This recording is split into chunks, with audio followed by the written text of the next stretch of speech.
ಓಂ ಶಾಂತಿ ಮಧುರಾತಿ ಮಧುರ ಶಿವ ಪರಮಾತ್ಮ ತಂದೆಯ ಮಧುರ ಮಹಾವಾಕ್ಯವನ್ನು ಕೇಳೋಣ. ಇಂದಿನ ಮುರಳಿಯ ದಿನಾಂಕವಾಗಿದೆ 23/12/2025. ಪ್ರಾತಃ ಮುರಳಿ ಬಾಪ್ತಾದ ಮಧುಬನ್. ಮಧುರ ಮಕ್ಕಳೇ, ಯಾವ ಸಂಕಲ್ಪವು ಈಶ್ವರೀಯ ಸೇವಾರ್ಥವಾಗಿ ನಡೆಯುತ್ತದೆಯೋ ಅದಕ್ಕೆ ಶುದ್ಧ ಸಂಕಲ್ಪ ಅಥವಾ ನಿಸ್ಸಂಕಲ್ಪವೆಂದೇ ಹೇಳಲಾಗುತ್ತದೆ, ವ್ಯರ್ಥವಲ್ಲ. ಪ್ರಶ್ನೆಯಾಗಿದೆ, ವಿಕರ್ಮಗಳಿಂದ ಮುಕ್ತರಾಗಲು ಯಾವ ಕರ್ತವ್ಯವನ್ನು ಪಾಲನೆ ಮಾಡುತ್ತಲೂ ಅನಾಸಕ್ತರಾಗಿರಬೇಕು? ಉತ್ತರ: ಮಿತ್ರ ಸಂಬಂಧಿಗಳ ಸರ್ವಿಸ್ ಬಲೆ ಮಾಡಿ, ಆದರೆ ಅಲೌಕಿಕ ಈಶ್ವರೀಯ ದೃಷ್ಟಿಯನ್ನಿಟ್ಟುಕೊಂಡು ಮಾಡಿ.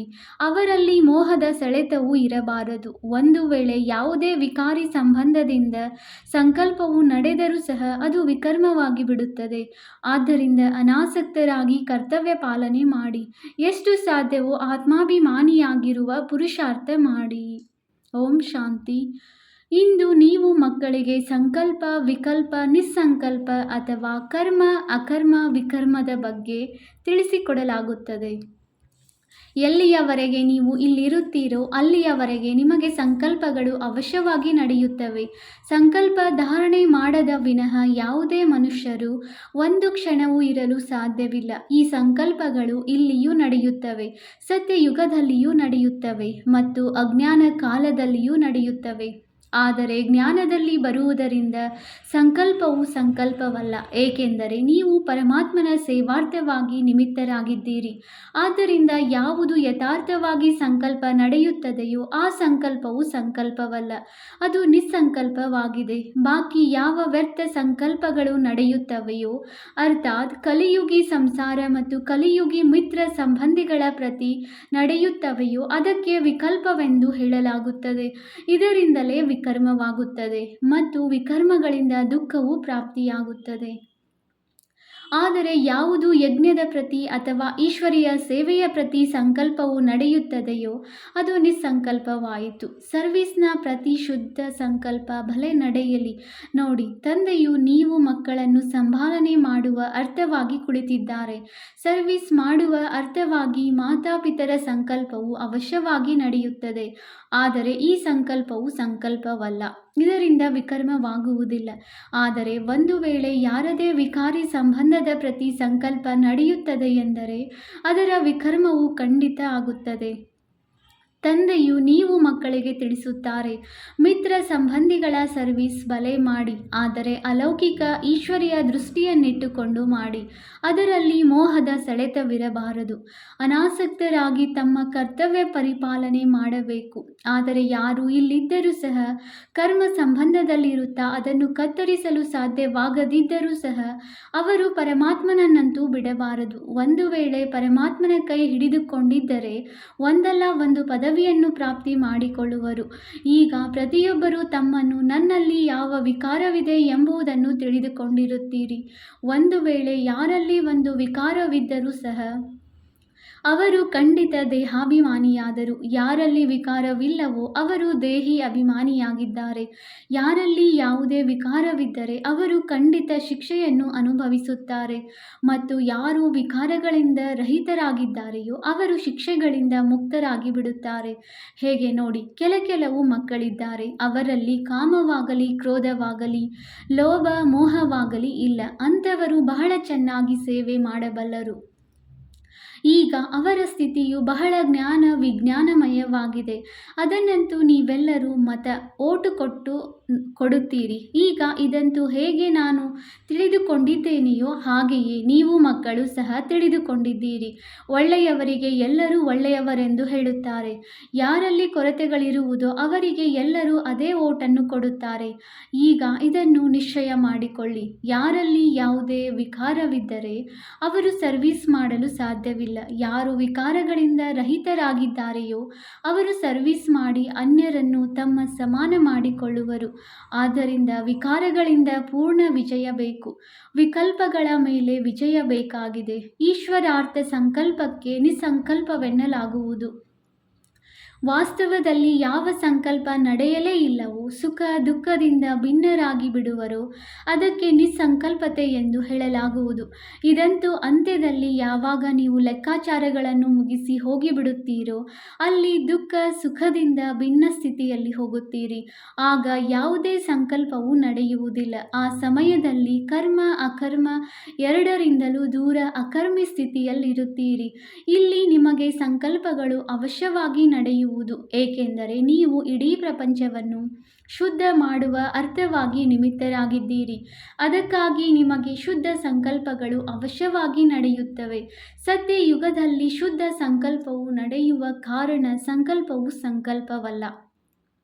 ಕರ್ಮ ಮಾಡುತ್ತಲೂ ಕರ್ಮ ಬಂಧನವಾಗುವುದಿಲ್ಲ. ತಿಳಿಯಿತೆ? ಈಗ ಕರ್ಮ ಅಕರ್ಮ ಮತ್ತು ವಿಕರ್ಮದ ಗತಿಯನ್ನು ಪರಮಾತ್ಮನೇ ತಿಳಿಸಬಲ್ಲರು. ಅವರೇ ವಿಕರ್ಮಗಳಿಂದ ಬಿಡಿಸುವವರಾಗಿದ್ದಾರೆ. ಈ ಸಂಗಮದಲ್ಲಿ ನಿಮಗೆ ಓದಿಸುತ್ತಿದ್ದಾರೆ. ಆದ್ದರಿಂದ ಮಕ್ಕಳೇ, ತಮ್ಮ ಮೇಲೆ ಬಹಳ ಎಚ್ಚರಿಕೆಯನ್ನಿಡಿ. ತನ್ನ ಲೆಕ್ಕಾಚಾರವನ್ನು ಸಹ ನೋಡುತ್ತಾ ಇರಿ. ಲೆಕ್ಕಾಚಾರಗಳನ್ನು ಮುಗಿಸುವುದಕ್ಕಾಗಿಯೇ ನೀವಿಲ್ಲಿಗೆ ಬಂದಿದ್ದೀರಿ ಅಂದ ಮೇಲೆ ಇಲ್ಲಿ ಬಂದ ಮೇಲೂ ಸಹ ಲೆಕ್ಕಾಚಾರಗಳನ್ನು ಮಾಡಿಕೊಳ್ಳುತ್ತಾ ಅದರಿಂದ ಶಿಕ್ಷೆಯನ್ನು ಅನುಭವಿಸುವಂತಾಗಬಾರದು. ಈ ಗರ್ಭ ಜೈಲಿನ ಶಿಕ್ಷೆಯನ್ನೂ ಕಡಿಮೆಯಿಲ್ಲ. ಈ ಕಾರಣವೇ ಬಹಳ ಪುರುಷಾರ್ಥ ಮಾಡಬೇಕಾಗಿದೆ. ಈ ಗುರಿಯು ಬಹಳ ದೊಡ್ಡದಾಗಿದೆ. ಆದ್ದರಿಂದ ಎಚ್ಚರಿಕೆಯಿಂದ ನಡೆಯಬೇಕಾಗಿದೆ. ವಿಕಲ್ಪಗಳ ಮೇಲೆ ಖಂಡಿತ ವಿಜಯ ಗಳಿಸಬೇಕಾಗಿದೆ. ಈಗ ಎಲ್ಲಿಯ ತನಕ ನೀವು ವಿಕಲ್ಪಗಳ ಮೇಲೆ ಜಯ ಗಳಿಸಿದ್ದೀರಿ? ಎಲ್ಲಿಯವರೆಗೆ ಈ ನಿಸ್ಸಂಕಲ್ಪ ಅರ್ಥಾತ್ ಸುಖ ದುಃಖದಿಂದ ಭಿನ್ನ ಸ್ಥಿತಿಯಲ್ಲಿರುತ್ತೀರಿ ಎಂಬುದನ್ನು ನೀವು ತಮಗೆ ತಾವು ತಿಳಿದುಕೊಳ್ಳುತ್ತಾ ಇರಿ. ಯಾರು ಸ್ವಯಂನ ಬಗ್ಗೆ ಅರಿತುಕೊಳ್ಳಲು ಸಾಧ್ಯವಿಲ್ಲವೋ ಅವರು ಮಮ್ಮ ಬಾಬಾರವರೊಂದಿಗೆ ಕೇಳಬಹುದು. ಏಕೆಂದರೆ ನೀವಂತೂ ಅವರ ವಾರಸುದಾರರಾಗಿದ್ದೀರಿ. ಆದ್ದರಿಂದ ಅವರು ಎಲ್ಲವನ್ನೂ ತಿಳಿಸಬಲ್ಲರು. ನಿಸ್ಸಂಕಲ್ಪ ಸ್ಥಿತಿಯಲ್ಲಿರುವುದರಿಂದ ನೀವು ತಮ್ಮದಷ್ಟೇ ಅಲ್ಲ, ಯಾವುದೇ ವಿಕಾರಿಯ ವಿಕರ್ಮಗಳನ್ನೂ ಸಹ ನೀವು ಹಿಡಿತದಲ್ಲಿ ಇಡಬಲ್ಲಿರಿ. ಯಾವುದೇ ಕಾಮಿ ಪುರುಷನು ನಿಮ್ಮ ಮುಂದೆ ಬಂದರೂ ಸಹ ಆಗ ಅವರಿಗೆ ವಿಕಾರಿ ಸಂಕಲ್ಪವೂ ನಡೆಯುವುದಿಲ್ಲ. ಹೇಗೆ ಯಾವುದೇ ದೇವತೆಗಳ ಬಳಿ ಹೋದಾಗ ಅವರ ಮುಂದೆ ಎಂತಹ ವ್ಯಕ್ತಿಗಳು ಸಹ ಶಾಂತವಾಗಿ ಬಿಡುತ್ತಾರೆ, ಹಾಗೆಯೇ ನೀವು ಸಹ ಗುಪ್ತ ರೂಪದಲ್ಲಿ ದೇವತೆಗಳಾಗಿದ್ದೀರಿ. ನಿಮ್ಮ ಮುಂದೆಯೂ ಯಾರದೇ ವಿಕಾರಿ ಸಂಕಲ್ಪವು ನಡೆಯಲು ಸಾಧ್ಯವಿಲ್ಲ. ಆದರೆ ಇಂತಹ ಅನೇಕ ಕಾಮಿ ಪುರುಷರಿರುತ್ತಾರೆ. ಯಾರದು ಒಂದು ವೇಳೆ ಕೆಲವು ಸಂಕಲ್ಪಗಳು ನಡೆದರೂ ಸಹ ಅದು ನಿಮ್ಮ ಮೇಲೆ ಪ್ರಭಾವ ಬೀರುವುದಿಲ್ಲ. ನೀವು ಯೋಗಯುಕ್ತರಾಗಿ ನಿಂತಿದ್ದಾಗ ಮಾತ್ರ. ನೋಡಿ ಮಕ್ಕಳೇ, ನೀವಿಲ್ಲಿ ಪರಮಾತ್ಮನಿಗೆ ವಿಕಾರಗಳ ಆಹುತಿಯನ್ನು ಕೊಡಲು ಬಂದಿದ್ದೀರಿ.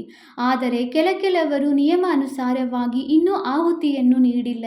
ಅವರ ಯೋಗವು ಪರಮಪಿತನೊಂದಿಗೆ ಜೋಡಣೆಯಾಗಿಲ್ಲ. ಇಡೀ ದಿನ ಬುದ್ಧಿಯೋಗವು ಅಲೆಯುತ್ತಿರುತ್ತದೆ. ಅರ್ಥಾತ್ ದೇಹಿ ಅಭಿಮಾನಿಗಳಾಗಿಲ್ಲ. ದೇಹಾಭಿಮಾನದಲ್ಲಿರುವುದರಿಂದ ಅನ್ಯರ ಸ್ವಭಾವದಲ್ಲಿ ಬಂದು ಬಿಡುತ್ತಾರೆ. ಈ ಕಾರಣದಿಂದ ಪರಮಾತ್ಮನೊಂದಿಗೆ ಪ್ರೀತಿಯನ್ನು ನಿಭಾಯಿಸಲು ಸಾಧ್ಯವಿಲ್ಲ. ಅರ್ಥಾತ್ ಪರಮಾತ್ಮನ ಅರ್ಥವಾಗಿ ಸರ್ವಿಸ್ ಮಾಡುವ ಅಧಿಕಾರಿಗಳಾಗಲು ಸಾಧ್ಯವಿಲ್ಲ. ಅಂದಾಗ ಯಾರು ಪರಮಾತ್ಮನಿಂದ ಸರ್ವಿಸ್ ತೆಗೆದುಕೊಂಡು ಮತ್ತೆ ಸರ್ವಿಸ್ ಮಾಡುತ್ತಿದ್ದಾರೆಯೋ ಅರ್ಥಾತ್ ಪತಿತರನ್ನು ಪಾವನ ಮಾಡುತ್ತಿದ್ದಾರೆಯೋ ಅವರೇ ನನ್ನ ಸತ್ಯವಾದ ಪಕ್ಕಾ ಮಕ್ಕಳಾಗಿದ್ದಾರೆ. ಅವರಿಗೆ ಬಹಳ ದೊಡ್ಡ ಪದವಿ ಸಿಗುತ್ತದೆ. ಈಗ ಸ್ವಯಂ ಪರಮಾತ್ಮನೇ ಬಂದು ನಿಮ್ಮ ತಂದೆಯಾಗಿದ್ದಾರೆ. ಆ ತಂದೆಯನ್ನು ಸಾಧಾರಣ ರೂಪದಲ್ಲಿ ಅರಿತುಕೊಳ್ಳದೆ ಯಾವುದೇ ಪ್ರಕಾರದ ಸಂಕಲ್ಪವನ್ನು ಉತ್ಪನ್ನ ಮಾಡುವುದು ಸಹ ವಿನಾಶವನ್ನು ಪ್ರಾಪ್ತಿ ಮಾಡಿಕೊಳ್ಳುವುದಾಗಿದೆ. ಈಗ ಅಂತಹ ಸಮಯವು ಬರುವುದು ಯಾವಾಗ 108 ಮಂದಿ ಜ್ಞಾನ ಗಂಗೆಯರು ಪೂರ್ಣ ಸ್ಥಿತಿಯನ್ನು ಪ್ರಾಪ್ತಿ ಮಾಡಿಕೊಳ್ಳುವರು. ಉಳಿದಂತೆ ಯಾರು ಓದಿಲ್ಲವೋ ಅವರು ತಮ್ಮದೇ ನಷ್ಟವನ್ನು ಮಾಡಿಕೊಳ್ಳುತ್ತಾರೆ. ಈ ನಿಶ್ಚಯವನ್ನು ಅರಿತುಕೊಳ್ಳಿ. ಯಾರು ಈ ಈಶ್ವರೀಯ ಯಜ್ಞದಲ್ಲಿ ಬಚ್ಚಿಟ್ಟುಕೊಂಡು ಕೆಲಸ ಮಾಡುತ್ತಾರೆಂದರೆ ಅವರನ್ನು ಸರ್ವಜ್ಞನಾದ ತಂದೆಯು ನೋಡುತ್ತಾರೆ. ಅವರು ಮತ್ತೆ ತನ್ನ ಸಾಕಾರ ಸ್ವರೂಪ ತಂದೆಗೆ ಸಾವಧಾನವನ್ನು ಕೊಡುವ ಅರ್ಥವಾಗಿ ಟಚ್ ಕೊಡುತ್ತಾರೆ. ಆದ್ದರಿಂದ ಯಾವುದೇ ಮಾತನ್ನು ಮುಚ್ಚಿಡಬಾರದು. ಬಲೆ ತಪ್ಪುಗಳಾಗುತ್ತವೆ, ಆದರೆ ಅವನ್ನು ತಿಳಿಸಿದಾಗಲೇ ಮುಂದೆ ನೀವು ಅದರಿಂದ ಮುಕ್ತರಾಗುತ್ತೀರಿ. ಆದ್ದರಿಂದ ಮಕ್ಕಳೇ, ಎಚ್ಚರಿಕೆಯಿಂದಿರಿ. ಮಕ್ಕಳು ಮೊದಲು ತಮ್ಮನ್ನು ನಾನು ಯಾರು, ವಾಟ್ ಆಮ್ ಐ ಎಂಬುದನ್ನು ತಿಳಿದುಕೊಳ್ಳಬೇಕು. ನಾನು ಎಂದು ಶರೀರಕ್ಕೆ ಹೇಳುವುದಿಲ್ಲ, ಆತ್ಮಕ್ಕೆ ನಾನು ಎಂದು ಹೇಳುತ್ತಾರೆ. ನಾನಾತ್ಮ ಎಲ್ಲಿಂದ ಬಂದಿದ್ದೇನೆ? ಯಾರ ಸಂತಾನನಾಗಿದ್ದೇನೆ, ನಾನಾತ್ಮನು ಪರಮಪಿತ ಪರಮಾತ್ಮನ ಸಂತಾನನಾಗಿದ್ದೇನೆಂದು ಯಾವಾಗ ಅರ್ಥವಾಗಿ ಬಿಡುವುದೋ ಆಗ ತನ್ನ ತಂದೆಯನ್ನು ನೆನಪು ಮಾಡುವುದರಿಂದ ಖುಷಿಯು ಬಂದು ಬಿಡುವುದು. ಮಕ್ಕಳಿಗೆ ಯಾವಾಗ ತನ್ನ ತಂದೆಯ ಬಗ್ಗೆ ಅರಿತುಕೊಳ್ಳುವರೋ ಆಗ ಖುಷಿಯಾಗುತ್ತದೆ. ಎಲ್ಲಿಯವರೆಗೆ ಚಿಕ್ಕವರಾಗಿರುವರೋ ತಂದೆಯ ಬಗ್ಗೆ ಅರಿತುಕೊಳ್ಳುವುದಿಲ್ಲವೋ ಅಲ್ಲಿಯವರೆಗೆ ಇಷ್ಟು ಖುಷಿ ಇರುವುದಿಲ್ಲ. ಹೇಗೆ ದೊಡ್ಡವರಾಗುತ್ತಾ ಹೋದಂತೆ ತಂದೆಯ ಬಗ್ಗೆ ಪೂರ್ಣ ಅರ್ಥವಾಗುತ್ತಾ ಹೋದಾಗ ಆ ನಶೆ, ಆ ಖುಷಿಯು ಏರುತ್ತಾ ಹೋಗುತ್ತದೆ. ಅಂದಾಗ ಮೊದಲು ಅವರ ಪರಿಚಯವನ್ನು ತಿಳಿದುಕೊಳ್ಳಬೇಕಾಗಿದೆ. ನಮ್ಮ ತಂದೆಯು ಯಾರು, ಅವರು ಎಲ್ಲಿರುತ್ತಾರೆ? ಒಂದು ವೇಳೆ ಆತ್ಮವು ಪರಮಾತ್ಮನಲ್ಲಿ ಲೀನವಾಗಿ ಬಿಡುತ್ತದೆ ಎಂದು ಹೇಳುವುದಾದರೆ ಆತ್ಮವು ವಿನಾಶಿಯಾಗಿ ಬಿಡುವುದು. ಅಂದ ಮೇಲೆ ಖುಷಿಯು ಯಾರಿಗೆ ಆಗುವುದು? ನಿಮ್ಮ ಬಳಿ ಹೊಸ ಜಿಜ್ಞಾಸುಗಳು ಬಂದರೆ ಅವರನ್ನು ಪ್ರಶ್ನೆ ಮಾಡಿ, ನೀವಿಲ್ಲಿ ಏನನ್ನು ಓದುತ್ತೀರಿ? ಇದರಿಂದ ನಿಮಗೆ ಯಾವ ಪದವಿ ಸಿಗುತ್ತದೆ? ಆ ಕಾಲೇಜುಗಳಲ್ಲಿ ಓದುವವರಂತೂ ನಾವು ಡಾಕ್ಟರ್ ಆಗುತ್ತಿದ್ದೇವೆ, ಇಂಜಿನಿಯರ್ ಆಗುತ್ತಿದ್ದೇವೆ ಎಂದು ಹೇಳುತ್ತಾರೆ. ಆಗ ಇವರು ಖಂಡಿತ ಓದುತ್ತಿದ್ದಾರೆಂದು ಅವರ ಮೇಲೆ ವಿಶ್ವಾಸವನ್ನಿಡುತ್ತಾರಲ್ಲವೇ? ಇಲ್ಲಿಯೂ ಸಹ ವಿದ್ಯಾರ್ಥಿಗಳು ಹೇಳುತ್ತೀರಿ, ಇದು ದುಃಖದ ಪ್ರಪಂಚವಾಗಿದೆ. ಯಾವುದಕ್ಕೆ ನರಕ, ಹೆಲ್ ಅಥವಾ ಭೂತಗಳ ಪ್ರಪಂಚವೆಂದು ಹೇಳುತ್ತಾರೆ. ಅದಕ್ಕೆ ವಿರುದ್ಧವಾಗಿ ಹೆವನ್ ಅಥವಾ ದೈವಿ ಪ್ರಪಂಚವಿದೆ. ಅದಕ್ಕೆ ಸ್ವರ್ಗವೆಂದು ಹೇಳಲಾಗುತ್ತದೆ. ಇದನ್ನಂತೂ ಎಲ್ಲರೂ ತಿಳಿದುಕೊಂಡಿದ್ದೀರಿ ಅಥವಾ ತಿಳಿದುಕೊಳ್ಳಲೂ ಬಹುದು. ಈಗ ಆ ಸ್ವರ್ಗವಿಲ್ಲ, ಇದು ನರಕವಾಗಿದೆ ಅಥವಾ ದುಃಖದ ಪ್ರಪಂಚವಾಗಿದೆ, ಪಾಪಾತ್ಮರ ಪ್ರಪಂಚವಾಗಿದೆ. ಆದ್ದರಿಂದ ನಮ್ಮನ್ನು ಪುಣ್ಯದ ಪ್ರಪಂಚದಲ್ಲಿ ಕರೆದುಕೊಂಡು ಹೋಗಿ ಎಂದು ಪರಮಾತ್ಮನನ್ನು ಕರೆಯುತ್ತಾರೆ. ಅಂದಾಗ ಯಾವ ಮಕ್ಕಳು ಇಲ್ಲಿ ಓದುತ್ತಿದ್ದೀರೋ ಅವರಿಗೆ ತಿಳಿದಿದೆ, ನಮ್ಮನ್ನು ತಂದೆಯು ಆ ಪುಣ್ಯದ ಪ್ರಪಂಚದಲ್ಲಿ ಕರೆದುಕೊಂಡು ಹೋಗುತ್ತಿದ್ದಾರೆ. ಅಂದಾಗ ಯಾರು ಹೊಸ ವಿದ್ಯಾರ್ಥಿಗಳು ಬರುವರೋ ಅವರು ಮಕ್ಕಳಿಂದ ಕೇಳಬೇಕು, ಮಕ್ಕಳಿಂದ ಓದಬೇಕು. ಅವರು ತಮ್ಮ ಶಿಕ್ಷಕರ ಅಥವಾ ತಂದೆಯ ಪರಿಚಯವನ್ನು ತಿಳಿಸಬಲ್ಲರು. ತಂದೆಯು ತಾವೇ ತಮ್ಮ ಮಹಿಮೆಯನ್ನು ಕುಳಿತು ಮಾಡುವುದಿಲ್ಲ, ಶಿಕ್ಷಕರು ತಮ್ಮ ಮಹಿಮೆಯನ್ನು ತಾವೇ ತಿಳಿಸುವರೆ. ಇವರು ಇಂತಹ ಶಿಕ್ಷಕನಾಗಿದ್ದಾರೆ ಎಂಬುದನ್ನು ವಿದ್ಯಾರ್ಥಿಗಳು ತಿಳಿಸುತ್ತಾರೆ. ಆದ್ದರಿಂದಲೇ ವಿದ್ಯಾರ್ಥಿಯು ಶಿಕ್ಷಕರನ್ನು ಪ್ರತ್ಯಕ್ಷ ಮಾಡುವರೆಂದು ಹೇಳುತ್ತಾರೆ. ನೀವು ಮಕ್ಕಳು ಯಾರು ಇಷ್ಟೊಂದು ಕೋರ್ಸನ್ನು ಓದಿ ಬಂದಿದ್ದೀರೋ ನಿಮ್ಮೆಲ್ಲರ ಕರ್ತವ್ಯವಾಗಿದೆ ಹೊಸಬರಿಗೆ ತಿಳಿಸುವುದು. ಬಾಕಿ ಯಾವ ಶಿಕ್ಷಕರು BA MA ಓದಿಸುತ್ತಿದ್ದಾರೆಯೋ ಅವರೇ ಕುಳಿತು ಹೊಸ ವಿದ್ಯಾರ್ಥಿಗಳಿಗೆ ABCD ಕಲಿಸಿಕೊಡುತ್ತಾರೆಯೇ? ಕೆಲವರು ವಿದ್ಯಾರ್ಥಿಗಳು ಬಹಳ ಬುದ್ಧಿವಂತರಾಗಿದ್ದಾರೆ, ಅವರು ಅನ್ಯರಿಗೂ ಓದಿಸುತ್ತಾರೆ. ಅದರಲ್ಲಿಯೂ ತಾಯಿ ಗುರು ಬಹಳ ಪ್ರಸಿದ್ಧವಾಗಿದ್ದಾರೆ. ಇವರು ದೇವತಾ ಧರ್ಮದ ಮೊದಲ ತಾಯಿಯಾಗಿದ್ದಾರೆ. ಇವರಿಗೆ ಜಗದಂಬೆ ಎಂದು ಹೇಳುತ್ತಾರೆ. ತಾಯಿಯ ಮಹಿಮೆ ಬಹಳಷ್ಟಿದೆ. ಬಂಗಾಳದಲ್ಲಿ ಕಾಳಿ, ದುರ್ಗಾ, ಸರಸ್ವತಿ ಮತ್ತು ಲಕ್ಷ್ಮಿ ಈ 4 ದೇವಿಯರ ಬಹಳ ಪೂಜೆ ಮಾಡುತ್ತಾರೆ. ಅಂದಾಗ ಆ 4 ಮಂದಿಯ ಪರಿಚಯವಂತೂ ತಿಳಿದಿರಬೇಕು. ಹೇಗೆ ಲಕ್ಷ್ಮಿಯು ಧನದೇವಿಯಾಗಿದ್ದಾರೆ, ಅವರು ಇಲ್ಲಿಯೇ ರಾಜ್ಯಭಾರ ಮಾಡಿ ಹೋಗಿದ್ದಾರೆ. ಬಾಕಿ ಕಾಳಿ, ದುರ್ಗಾ ಇತ್ಯಾದಿ ಎಲ್ಲ ಹೆಸರುಗಳು ಇವರಿಗೆ ಬಂದಿವೆ. ಒಂದು ವೇಳೆ 4 ಮಂದಿ ಬೇರೆ ಬೇರೆ ಮಾತೆಯರಾಗಿದ್ದರೆ ಅವರಿಗೆ 4 ಮಂದಿ ಪತಿಯರು ಇರಬೇಕಾಗಿತ್ತು. ಈಗ ಲಕ್ಷ್ಮಿಯ ಪತಿಯಂತೂ ನಾರಾಯಣನೆಂದು ಪ್ರಸಿದ್ಧವಾಗಿದೆ. ಕಾಳಿಯ ಪತಿ ಯಾರು? ಶಂಕರ. ಆದರೆ ಶಂಕರನು ಪಾರ್ವತಿಯ ಪತಿ ಎಂದು ಹೇಳುತ್ತಾರೆ. ಪಾರ್ವತಿಯು ಕಾಳಿಯಲ್ಲ. ಅನೇಕರು ಕಾಳಿಯನ್ನು ಪೂಜಿಸುತ್ತಾರೆ, ಮಾತೆಯನ್ನು ನೆನಪು ಮಾಡುತ್ತಾರೆ, ಆದರೆ ಪಿತನ ಬಗ್ಗೆ ಗೊತ್ತಿಲ್ಲ. ಕಾಳಿಗೆ ಪತಿ ಇರಬೇಕು ಅಥವಾ ಪಿತನಿರಬೇಕು, ಆದರೆ ಇದು ಯಾರಿಗೂ ತಿಳಿದಿಲ್ಲ. ನೀವು ತಿಳಿಸಬೇಕಾಗಿದೆ. ಪ್ರಪಂಚವು ಇದೊಂದೇ ಆಗಿದೆ. ಇದೇ ಪ್ರಪಂಚವು ಕೆಲವು ಸಮಯದಲ್ಲಿ ದುಃಖದ ಪ್ರಪಂಚ ಅಥವಾ ನರಕವಾಗುತ್ತದೆ. ಅದೇ ಮತ್ತೆ ಸತ್ಯಯುಗದಲ್ಲಿ ಸ್ವರ್ಗವಾಗಿ ಬಿಡುತ್ತದೆ. ಲಕ್ಷ್ಮೀನಾರಾಯಣರು ಸಹ ಇದೇ ಸೃಷ್ಟಿಯಲ್ಲಿ ಸತ್ಯಯುಗದ ಸಮಯದಲ್ಲಿ ರಾಜ್ಯಭಾರ ಮಾಡುತ್ತಿದ್ದರು. ಬಾಕಿ ಸೂಕ್ಷ್ಮದಲ್ಲಂತೂ ಯಾವುದೇ ವೈಕುಂಠವಿಲ್ಲ. ಅಲ್ಲಿ ಸೂಕ್ಷ್ಮ ಲಕ್ಷ್ಮೀನಾರಾಯಣರಿಲ್ಲ. ಅವರ ಚಿತ್ರಗಳು ಇಲ್ಲಿಯೇ ಇವೆ. ಅಂದ ಮೇಲೆ ಅವಶ್ಯವಾಗಿ ಇಲ್ಲಿಯೇ ರಾಜ್ಯಭಾರ ಮಾಡಿ ಹೋಗಿದ್ದಾರೆ. ಆಟವೆಲ್ಲವೂ ಈ ಸಾಕಾರ ಪ್ರಪಂಚದಲ್ಲಿಯೇ ನಡೆಯುತ್ತದೆ. ಇತಿಹಾಸ, ಭೂಗೋಳವೂ ಸಹ ಈ ಸಾಕಾರ ಪ್ರಪಂಚದ್ದಾಗಿದೆ. ಸೂಕ್ಷ್ಮವತನದ ಯಾವುದೇ ಇತಿಹಾಸ, ಭೂಗೋಳವಿಲ್ಲ. ಆದರೆ ಎಲ್ಲ ಮಾತುಗಳನ್ನು ಬಿಟ್ಟು ನೀವು ಯಾರಾದರೂ ಹೊಸ ಜಿಜ್ಞಾಸುಗಳು ಬಂದರೆ ಅವರಿಗೆ ಮೊದಲು ತಂದೆಯ ಬಗ್ಗೆ ಕಲಿಸಬೇಕು, ನಂತರ ಆಸ್ತಿಯನ್ನು ಕುರಿತು ತಿಳಿಸಿಕೊಡಬೇಕಾಗಿದೆ. ತಂದೆಯು ಪರಮಾತ್ಮನಾಗಿದ್ದಾರೆ, ಅರ್ಥಾತ್ ಪರಮಪಿತನಾಗಿದ್ದಾರೆ. ಎಲ್ಲಿಯವರೆಗೆ ಇದನ್ನು ಪೂರ್ಣ ತಿಳಿದುಕೊಳ್ಳುವುದಿಲ್ಲವೋ ಅಲ್ಲಿಯವರೆಗೆ ಪರಮಪಿತನ ಪ್ರತಿ ಅಷ್ಟು ಪ್ರೀತಿಯು ಜಾಗೃತವಾಗುವುದಿಲ್ಲ, ಆ ಖುಷಿಯೂ ಬರುವುದಿಲ್ಲ. ಏಕೆಂದರೆ ಯಾವಾಗ ತಂದೆಯನ್ನು ಅರಿತುಕೊಳ್ಳುವರೋ ಆಗ ಅವರ ಕರ್ತವ್ಯವನ್ನು ಸಹ ಅರಿತು ಖುಷಿಯಲ್ಲಿ ಬರುವರು. ಅಂದಾಗ ಈ ಮೊದಲ ಮಾತನ್ನು ತಿಳಿದುಕೊಳ್ಳುವುದರಲ್ಲಿಯೇ ಖುಷಿಯಿದೆ. ಪರಮಾತ್ಮನಂತೂ ಎವರ್ ಹ್ಯಾಪಿ, ಆನಂದ ಸ್ವರೂಪನಾಗಿದ್ದಾರೆ. ನಾವು ಅವರ ಮಕ್ಕಳಾಗಿದ್ದೇವೆ ಅಂದ ಮೇಲೆ ಆ ಖುಷಿಯು ಏಕೆ ಬರಬಾರದು? ಏಕೆ ಆ ಉಮ್ಮಂಗ ಇರುವುದಿಲ್ಲ? I am son of god, I am ever happy, master god. ನಾನು ಪರಮಾತ್ಮನ ಸಂತಾನ, ನಾನು ಮಾಸ್ಟರ್ ಆನಂದ ಸಾಗರನಾಗಿದ್ದೇನೆ. ಈ ಖುಷಿಯು ಬರುವುದಿಲ್ಲವೆಂದರೆ ತನ್ನನ್ನು ಪರಮಾತ್ಮನ ಸಂತಾನನೆಂದು ತಿಳಿದುಕೊಂಡಿಲ್ಲವೆಂಬುದು ಸಿದ್ಧವಾಗುತ್ತದೆ. God is ever happy but I am not happy. ಪರಮಾತ್ಮನು ಆನಂದ ಸಾಗರ, ಆದರೆ ನಾನು ಮಾತ್ರ ಆನಂದವಾಗಿಲ್ಲ, ಖುಷಿಯಾಗಿಲ್ಲ. ಏಕೆಂದರೆ ಆ ತಂದೆಯನ್ನು ಅರಿತುಕೊಂಡಿಲ್ಲ. ಮಾತಂತೂ ಸಹಜವಾಗಿದೆ. ಕೆಲವರಿಗೆ ಈ ಜ್ಞಾನವನ್ನು ಕೇಳುವ ಬದಲು ಶಾಂತಿಯೇ ಇಷ್ಟವಾಗುತ್ತದೆ. ಏಕೆಂದರೆ ಅನೇಕರು ಈ ಜ್ಞಾನವನ್ನು ತೆಗೆದುಕೊಳ್ಳುವುದಕ್ಕೂ ಸಾಧ್ಯವಿಲ್ಲ. ಅಷ್ಟು ಸಮಯವೆಲ್ಲಿದೆ? ಕೇವಲ ಪರಮಾತ್ಮನನ್ನು ಅರಿತುಕೊಂಡು ಶಾಂತಿಯಲ್ಲಿದ್ದರೂ ಸಹ ಅದು ಒಳ್ಳೆಯದೇ ಆಗಿದೆ. ಹೇಗೆ ಸನ್ಯಾಸಿಗಳು ಸಹ ಪರ್ವತಗಳ ಗುಹೆಗಳಲ್ಲಿ ಹೋಗಿ ಪರಮಾತ್ಮನ ನೆನಪಿನಲ್ಲಿ ಕುಳಿತುಕೊಳ್ಳುತ್ತಾರೆ, ಹಾಗೆಯೇ ಪರಮಪಿತ ಪರಮಾತ್ಮನ ಆ ಪರಂಜ್ಯೋತಿಯ ನೆನಪಿನಲ್ಲಿರುವುದು ಸಹ ಒಳ್ಳೆಯದೇ ಆಗಿದೆ. ಅವರ ನೆನಪಿನಿಂದ ಸನ್ಯಾಸಿಗಳು ಸಹ ನಿರ್ವಿಕಾರಿಗಳಾಗುತ್ತಾರೆ. ಆದರೆ ಮನೆಯಲ್ಲಿ ಕುಳಿತೆ ಅವರು ನೆನಪು ಮಾಡಲು ಸಾಧ್ಯವಿಲ್ಲ. ಅಲ್ಲಂತೂ ಮಕ್ಕಳು ಮರಿಗಳಲ್ಲಿ ಮೋಹವು ಹೋಗುತ್ತಿರುತ್ತದೆ. ಆದ್ದರಿಂದ ಸನ್ಯಾಸ ಮಾಡುತ್ತಾರೆ, ಪವಿತ್ರರಾಗಿ ಬಿಡುತ್ತಾರೆ. ಅಂದಾಗ ಅದರಲ್ಲಿಯೂ ಸುಖವಿದೆಯಲ್ಲವೇ? ಸನ್ಯಾಸಿಗಳು ಎಲ್ಲರಿಗಿಂತ ಒಳ್ಳೆಯವರಾಗಿದ್ದಾರೆ. ಆದಿದೇವನು ಸನ್ಯಾಸಿಯಾದರಲ್ಲವೇ? ಇಲ್ಲಿ ಮುಂದೆ ಆದಿದೇವನ ಮಂದಿರವು ನಿಂತಿದೆ. ಅಲ್ಲಿ ತಪಸ್ಸು ಮಾಡುತ್ತಿದ್ದಾರೆ. ದೇಹದ ಎಲ್ಲ ಧರ್ಮಗಳ ಸನ್ಯಾಸ ಮಾಡಿ ಎಂದು ಗೀತೆಯಲ್ಲಿಯೂ ಹೇಳುತ್ತಾರೆ.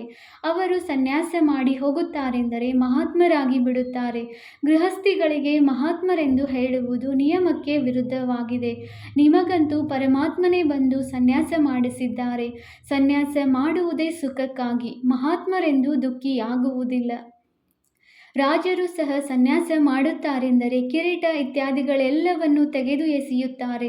ಹೇಗೆ ಗೋಪಿಚಂದರು ಸನ್ಯಾಸ ಮಾಡಿದರು ಅಂದ ಮೇಲೆ ಅವಶ್ಯವಾಗಿ ಇದರಲ್ಲಿ ಸುಖವಿದೆ, ಒಳ್ಳೆಯದು.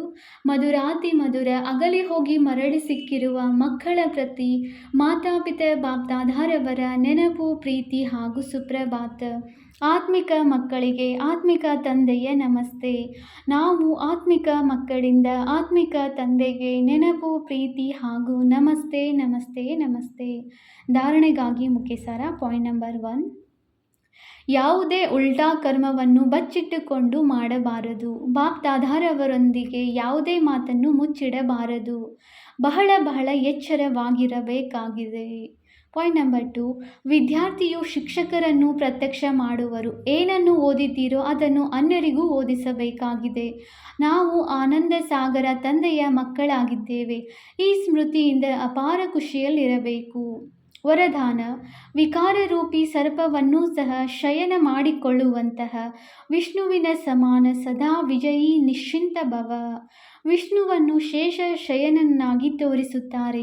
ಇದು ನೀವು ವಿಜಯಿ ಮಕ್ಕಳ ಸಹಯೋಗಿ ಜೀವನದ ನೆನಪಾರ್ಥವಾಗಿದೆ. ಸಹಜ ಯೋಗದ ಮುಖಾಂತರ ವಿಕಾರರೂಪಿ ಸರ್ಪವೂ ಸಹ ಅಧೀನವಾಗಿ ಬಿಡುವುದು. ಯಾವ ಮಕ್ಕಳು ವಿಕಾರರೂಪಿ ಸರ್ಪದ ಮೇಲೆ ವಿಜಯ ಪ್ರಾಪ್ತಿ ಮಾಡಿಕೊಂಡು ಅದನ್ನು ಆರಾಮದ ಶಯ್ಯವನ್ನಾಗಿ ಮಾಡಿಕೊಂಡು ಬಿಡುತ್ತಾರೆ, ಅವರು ಸದಾ ವಿಷ್ಣುವಿನ ಸಮಾನ ಹರ್ಷಿತ ಹಾಗೂ ನಿಶ್ಚಿಂತರಾಗಿರುತ್ತಾರೆ.